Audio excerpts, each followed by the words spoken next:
সিরাজগঞ্জে বৈষম্য বিরোধী আন্দোলনে অংশ নিয়ে ফ্যাসিস্ট সরকারের পুলিশের গুলিতে শহীদ হয়েছেন এনায়েতপুরের তাঁত শ্রমিক ইয়াহিয়া আলী।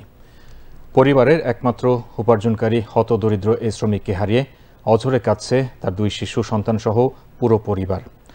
হত্যার বিচার যেমন তাদের দাবি, তেমনি সরকারি সহায়তার জন্য পথ চেয়ে আছেন ভুক্তভোগী পরিবার। সিরাজগঞ্জ জেলা প্রতিনিধি জয়নাল আবেদিন জয়ের তথ্যচিত্রে খালিদ মাসুদের প্রতিবেদন। বাবার ছবি নিয়ে অঝরে কাঁদছে শিশু সালমান, তায়েবা ও তার মা।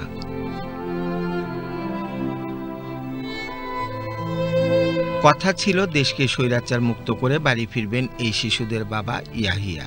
দেশ মুক্ত হয়েছে, তাদের বাবাও ফিরেছেন ঠিকই, কিন্তু লাশ হয়ে। শোকে স্তব্ধ শিশু সন্তানেরা এখনো তার ছবিতেই তাকে খুঁজে ফিরছেন। আমার ছেলে মেয়েদের বাবা চলে গেছে, তারা আর বাবার মুখ দেখতে পারবে না। তারা কাঁদে আর বলে, আম্মু আমার বাবা কোথায় গেছে, আমার বাবাকে এনে দাও, আমার বাবা কোথায় গেছে। আমার মেয়ে সকালে ঘুম থেকে ওঠে, আম্মা আব্বু কো, আমার আব্বু কো, আমি আব্বু দেখবো।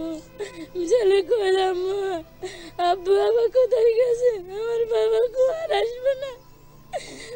ছেলে কান্নাকাটি করে মাদ্রাসায় যাইতে চায় না, আমার বাবা নাই, আমার আর যাইতে ইচ্ছা করে না। আমার বাবাকে পুলিশ গুলি করে মারা ফেলছে, আমি তার বিচার চাই। শহীদ তাঁত শ্রমিক ইয়াহিয়া আলী সিরাজগঞ্জ জেলার শাহজাদপুর উপজেলার খুকনি ইউনিয়নের ঝাউপাড়া গ্রামের বাসিন্দা। 4 আগস্ট এনায়েতপুরে বৈষম্য বিরোধী আন্দোলনে অংশ নিয়ে পুলিশের গুলিতে শহীদ হন তিনি। তাকে হারিয়ে অথৈ সাগরে পড়েছে 2 সন্তান সহ শহীদ ইয়াহিয়ার পুরো পরিবার। একমাত্র উপার্জনকারীকে হারিয়ে ছোট বাচ্চাদের নিয়ে চোখে রাজ্যের অন্ধকার দেখছেন তারা। স্বজন হারানোর বিচারের পাশাপাশি তারা চান সরকারি সহায়তা।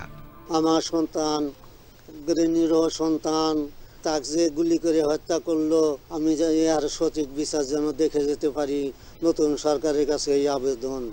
ছোট ভাইয়ের 2টা বাচ্চা এবং স্ত্রী, তাদের জন্য আমরা নতুন সরকারের কাছে সহানুভূতি এবং সহযোগিতা কামনা করছি।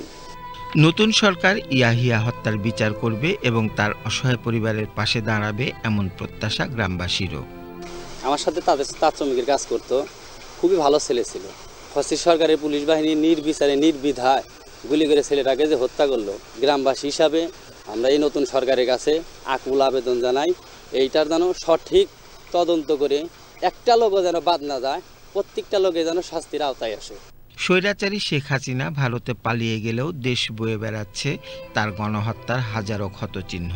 বিশেষ ট্রাইব্যুনালে শুধু তার প্রতিটি হত্যাকাণ্ডের কঠোর বিচারের মাধ্যমেই শান্তি পেতে পারে ইয়াহিয়ার মতো প্রত্যেক শহীদের আত্মা। Khalid Masud, desk report, Bangladesh television.